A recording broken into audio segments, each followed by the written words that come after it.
He is the James Dolan whisperer himself, Michael Kay. How are you, Michael? Boy, I never thought I'd be referred to as that, but now that I have been, I'm great. Hey, man, you're the only guy he'll talk to. He won't talk to anybody else. He'll talk at people, but he'll talk to you, Michael. It's odd because, obviously people are going to hear what they want to hear, but I don't think we give him a soft landing. We pretty much ask him every hard question, and I don't think he does himself any favors. No, look, being the go-to guy for somebody, and obviously you just gave voice in this business, you feel a little uneasy. It's like, why will he only speak to me? Does he feel like I'm going to be soft on him? I watched all 45 minutes that you had him on your show, Michael. You don't give him a pass at all. So, and to that effect, is he reading notes while talking to you? It looks like he's constantly looking down, Michael, while he's talking to you. He came on after the Oakley thing and had a loose leaf then. And a lot of people saw a screenshot on Yes where it said notes for interview. Yeah. And yesterday he just brought like a legal pad with all these like scribbling, hieroglyphics on it, and he kept referring to it. And again, that doesn't do him any favors either because, he's talking about his team and he's reading names off, when they picked Mitchell Robinson in the draft. So it was awkward to say the least. Yeah, I mean, that was my if I can have a favorite part where you asked him his concern level over his behavior preventing free agents from coming, especially this summer. I mean, the Porzingis trade, they are all in on July 1st, 2019 right now. And unfortunately for the Knicks, many other franchises across the NBA are as well for the same people. And his response was, we don't tamper, but this is New York, so people tell us that they're coming. He's confident that players are coming, especially since they have this whole roster full of young people who aren't budding stars, mind you, but they're being groomed for role-playing for these future people who he's not tampering with. And then he proceeds to look at a piece of paper because he needs help to know who's on his own roster. That one was and that was just like 45 seconds of insanity. It was strange because if you've been around the Knicks a lot, their two head guys, Mills and Perry, have been trying to temper enthusiasm about getting those two max free agents because if you don't, to me, the Porzingis deal is a failure. You can't bring in just anybody. It's got to be a Kevin Durant and somebody else. It's got to be a difference maker. And just from hearing Dolan say that, he is quite certain. Not only did he say they're going to get the two max slots, but they're going to make the playoffs next year and they're going to go deep. This is a team that I believe is 13-53 and about as bad a team as you will ever see. And he's predicting they're going to go deep in the playoffs. So I hope he's right. I mean, for Knicks fans' sake, because for the last 18 years, they are statistically, literally, the worst team in basketball by a lot. Nobody's even close. Well, before we move on to the football aspect of it, of what's going on in New York City right now, with one major star shipped out, one major star coming in all on the same day of this interview that you conducted, Michael Kay, here on the Rich Eisen Show. What is James Dolan's malfunction? And I know that that's obviously a negatively infused question, but I've heard from people who know him, he's a generous guy, or he can be a generous guy, and he is been around from the New York community. But to come in and give you video of how he was ambushed by somebody set up for TMZ, and I think one of your cohorts even pointed out, well, you walked into you took the bait. To not take responsibility, it seems, over and over again. You've met him, you've interviewed him. What is wired with him, Michael? I've had lunch with him a couple of times. The Garden sets up lunch, because I have a radio show in New York and whatever. And there's a part of him, and those that have worked for him would probably blanch at me saying this, really charming. Ask about the kids and stuff. He's funny and stuff like that. And I've told him a couple of times, why don't you act like this in public? And he always says, well, I don't care what people think about me. But he does care. I mean, he said that yesterday, too, I don't care. He cares greatly. That's why he's banned the Daily News from conference calls and things like that. Listen, I'm not going to play dime store psychologist, Rich. I just think he's a rich guy who doesn't like to be told what to do, doesn't like to be criticized. He has very thin skin, and coming from a guy whose skin is translucent, I know thin skin. This is a guy who does not like to be told you're wrong, and he probably hasn't been told he's wrong a lot in his life. So I think when a guy says sell the team, it infuriates him. He can't walk away. A guy writes him a letter, says he doesn't like what he's doing. He writes back and is nasty to him. Again, why that personality trait is there?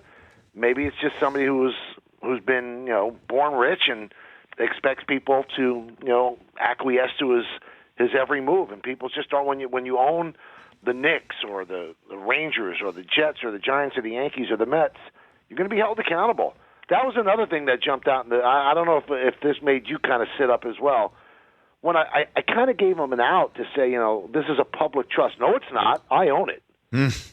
Public doesn't own it. I own it. And in a way, as it was transpiring, I wasn't trying to save him, but I felt badly for him because the more he talked, I think the more he made it look bad. I mean, banning the guy. Rich, he can't see a Billy Joel concert anymore at the Garden. He's banned from that. Michael Bublé out. It's not just the Knicks. He can never walk in the building. He can't go to the Big East today. Because he said sell the team. I mean, it's extreme. It is. It's not only just extreme. It's not New York, Michael. It's not New York. I mean, people scream things at each other walking down the streets in New York City, and obviously that you could say that about many American cities, certainly in the Northeast. But in New York City, this is frequently the method of communication. Certainly, if you are somebody that comes across as highfalutin. And it is a New York institution, the New York Knicks, in all those places. That definitely made me sit up straight and get more outraged. And also him saying essentially Bill Simmons had an agenda for talking about him wanting to sell the team because, he might be tight with the Celtics. I mean, that was also outrageous and also passing off any responsibility about the welcome mat for the Knicks or whether anybody wants to step on it. So I ask you this, is he really thinking of selling the team or not? I mean, how real is that? I mean, I dropped a ridiculous $6 billion offer to him, some hedge fund guy, and he said he's not. If he sells the team now, he's going to look bad. But remember, Dave Gettleman said, I didn't sign Odell to trade him, and he ends up trading him. So I don't know if you could really believe public figures. And one final thing on the Dolan situation, Rich, the discourse in this country in sports and in politics has become so uncivil. And I told this to Dolan when he was on the show. Don't sit in the stands. You're going to hear it. I mean, he does have access to luxury boxes. Just put yourself up in a luxury box, and you don't have to deal with this. But he said, "Well, I own the team, and I like that seat." Okay, then people are going to yell stuff at you, and you will walk through the stands. Yeah, get used to it. That's what's going to happen in this country now. We have no editing valve. Well, I got to tell you, though, I mean, Steve Ballmer and Jeannie Buss both sit in the stands here in Staples when the Clippers and Lakers play. And obviously things aren't going well for the Lakers, but Lakers fans feel like they're connected to the team and the Buss family connected to the city. And there's no problems like that here in Los Angeles. You might say it's a little bit more of a laid-back society, but with what's happening with the Lakers right now, the Los Lakers fans are freaking out, despite the win in Chicago last night. But the Lakers, though, have championships to fall back on. At least, you don't have to be Methuselah to remember them. The last Knicks championship was 1973, and 18 years of just hard basketball. He's going to hear it if he sits in the stands. Again, if he chooses to sit in the stands and have people yell, that's great. But if you're going to snap on somebody who said sell the team that he somehow interpreted as quit, I just think I thought it was such an overreaction. I thought that when he agreed to come in, because we started working on it the previous day, I thought that he would reach out to the guy, but they came up with this conspiracy theory, like the grassy knoll that the guys walked over. They didn't run. You saw the tape. Yeah. They didn't run. They walked over at the same pace as everybody else, and maybe they were trying to get him. But you can only be gotten if you allow yourself to be gotten. And he took the bait. Michael Kay here on the Rich Eisen Show. All right, you referred to it with Dave Gettleman, the general manager of the New York Giants, saying at the Combine we didn't sign Odell long-term to trade him. And as a matter of fact, he did trade him to the Cleveland Browns yesterday for a 1 and a 3 and Jabril Peppers. And that's it. And that's the headline of the New York Daily News. So I can understand what the tabloids are taking it. What are the Giants doing, do you think, in New York right now? I wish I could give you coherent answer. None of it makes sense. Letting Landon Collins walk away for nothing. You've obviously broken down the team. You traded the most talented player this team has had since Lawrence Taylor. And not only did you not get an unbelievable return, but you took the lesser of their third-round picks, the last pick in the third round, which is essentially a fourth-rounder, and you traded a transcendent talent who could be a pain in the rear. I understand it, but he's a great player. And I'm not saying that trading him is the wrong thing, but the whole thing that he's been doing, the whole game plan, just has a real herding cats mentality to it. Well, what's he doing? Okay, so if you're breaking this team down to nothing, then you tell me, Rich Eisen, why is Eli Manning on the team? Why are you carrying a $23 million cap hit on a 38-year-old quarterback? This team has no chance to win. I read Peter King called it an expansion team with Saquon Barkley. That's essentially what it is. Why is Eli Manning there? I don't know. I don't have an answer for you other than the fact that what happened with McAdoo and breaking up his streak and starting Geno last year or 2 seasons ago now created such a stir and was such a screw up that the Mara family and with Tish, I think, are just going to let Eli play out the way he wants unless, hold on, what happens with the draft? I mean, they got 2 first-rounders now. If they want, they could get with whoever they want, pretty much. If they like Murray, they like Haskins, they do have the firepower to go ahead and do it. If the Arizona Cardinals are intent on keeping Rosen and this was a smokescreen, maybe the Giants take it. Or if they do love Murray, they want to trade Rosen, maybe the Giants use that. I mean, they have much flexibility to go ahead and make some maneuvers to rectify what you're talking about right now. Well, as we speak, they are, a lot of the Giant people are at the pro day in Oklahoma. Kyler Murray. Mm-hmm. So they're taking a look at him. Haskins supposedly is somebody that they're interested in. I'm just amazed that of the 4 or 5 quarterbacks from last year, nobody floated their boat. Because Saquon Barkley is outstanding. He's a great running back. But they need a replacement for Eli. And I know they mishandled the Eli benching. It was terrible. It was heavy-handed. And but I'll refer to a line that somebody in the Garden organization, not Dolan, many years ago, how long do I have to pay Mark Messier for that championship? You messed up. I mean, it was terrible what they did to Eli.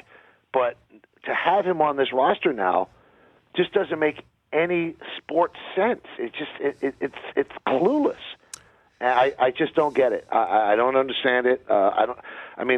They've decimated the defense. You get rid of Vernon. Last year you got rid of Snacks, Eli Apple, Landon Collins. I mean, you should see the spin that's out here in New York, Rich. Landon Collins is one of the worst players of all time, according to people that are leaking this, that are close to the Giants. The worst. Can't cover anybody. So the 3 Pro Bowls, I guess, it's like that college, it's like he paid to get into USC. I mean, you don't get Pro Bowls by accident.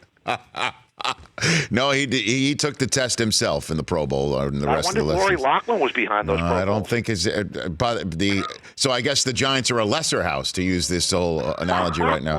Nice. Because the spin I'm hearing, or it's not spin, it could be true here. Michael K from the Michael K Show, Yes Network, ESPN, right here on the Rich Eisen Show. What I'm hearing, and from information, men and women who are close to the situation, is the Giants think they're better off without Odell. They felt like he was required to be force-fed on the field. And obviously the Lil Wayne interview with ESPN last year, and there are multiple things that we apparently don't know about, that less will be more on this front. I could buy it. I can actually buy it. But here's what I don't understand. Just like I don't understand the Landon Collins thing. So Landon Collins can't play, can't cover anybody. You knew that last year. You were 1-7. Why didn't you trade him?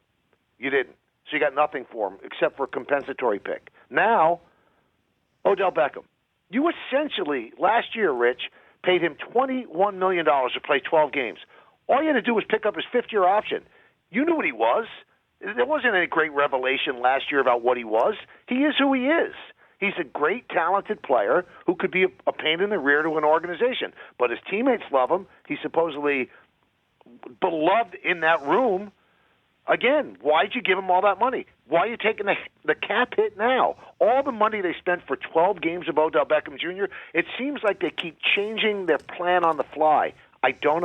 That's what's so frustrating about this. I don't understand what they're doing. Well, again, maybe they still have some moves left over the next 5 weeks between now and the draft. We'll see what happens. Michael Kay here on the Rich Eisen Show. Let's hit Le'Veon Bell. You mentioned how Odell's the most talented Giant since Lawrence Taylor. You could say this is the most talented Jet, certainly at the position, since Curtis Martin. And what he's been able to do. Now the Jets have him to help balance out Sam Darnold, new coach. Crowder is not a slouch either, pickup, the slot receiver. And C.J. Mosley, they really paid him to put him right in the middle of their defense. Do you think the Jets have put together a team that can threaten the New England Patriots in the AFC East, Michael Kay? A lot of it depends. Obviously, if Darnold takes the next step, the second-year step that a lot of those quarterbacks take. I would have liked if Barr didn't change his mind, giving them somebody who could get to the quarterback. But now with the moves that they made, and I like the moves they've made a lot, they can use that number 3 pick to get an edge rusher in the draft. And they're so good, Michael. I saw them at the Combine myself. I mean, it was one eye popper after another at the Combine at that pass rush position. They're deep, and certainly if Murray goes first overall, they can have their pick not named Bosa, essentially. I think. I agree. I mean, they're in a good situation. I think they've gotten better. I think they're better than the Dolphins, who look like they're breaking it down.